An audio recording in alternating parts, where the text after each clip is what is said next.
Pay scale আগামী 2 সপ্তাহের মধ্যে কার্যকর করার ঘোষণা দিলেন নতুন অর্থমন্ত্রী আমির খসরু। তো বন্ধুরা, এই বিষয়টি নিয়ে আজকের এই ভিডিওটিতে বিস্তারিতভাবে আলোচনা করতেছি। তাই ভিডিওটি শুরু থেকে শেষ পর্যন্ত মনোযোগ সহকারে দেখার জন্য অনুরোধ রইল। এবং যারা যারা এখন পর্যন্ত আমাদের এই চ্যানেলে নতুন সদস্য রয়েছেন তাদেরকে চ্যানেলটি সাবস্ক্রাইব করার জন্য অনুরোধ রইল।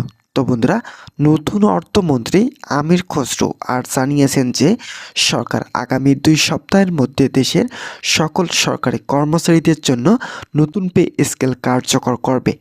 এটি দেশের সরকারি খাতে এক যুগান্তকারী পরিবর্তনের সূচনা হিসেবে বিবেচিত হচ্ছে।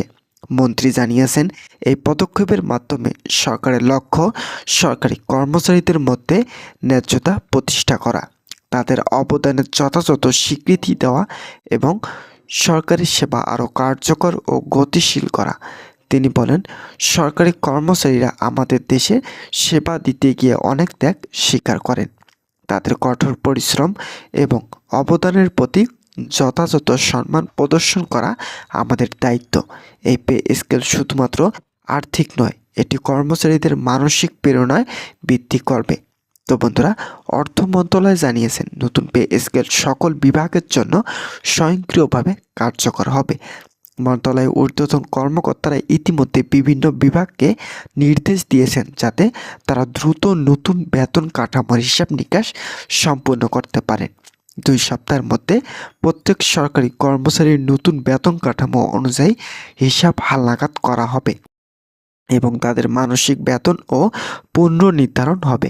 সরকারি হিসাব রক্ষণ ও বেতন প্রদান সংক্রান্ত সকল দপ্তর পূর্ণ প্রস্তুতি শুরু করেছে।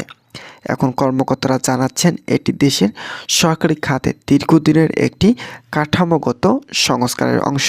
তো বন্ধুরা, ভিডিওটি এই মুহূর্ত পর্যন্ত এসেও যারা যারা নতুন সদস্য রয়েছেন তাদেরকে চ্যানেলটি সাবস্ক্রাইব করার জন্য অনুরোধ রইল।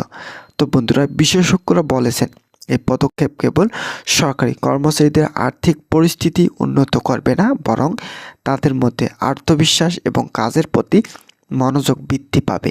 দীর্ঘদিন ধরে কর্মচারীরা অনিশ্চিত বেতন কাঠামোতে কাজ করেছিলেন। এই নতুন ঘোষণার মাধ্যমে তাদের মধ্যে এক প্রকার স্বস্তি এবং উদ্দীপনা সৃষ্টি হয়েছে।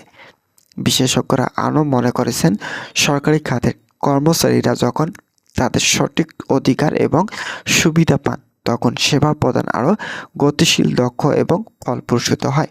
তো বন্ধুরা, আজকের এই ভিডিওটি এই পর্যন্ত ছিল। আশা করছি ভিডিওটি থেকে অনেক উপকৃত পেয়েছেন। যদি কোনো ধরনের উপকৃত পেয়ে থাকেন তাহলে অবশ্যই চ্যানেলটি সাবস্ক্রাইব করে পাশে থেকে বেল আইকনটি অল করে রাখুন। ধন্যবাদ সকলকে।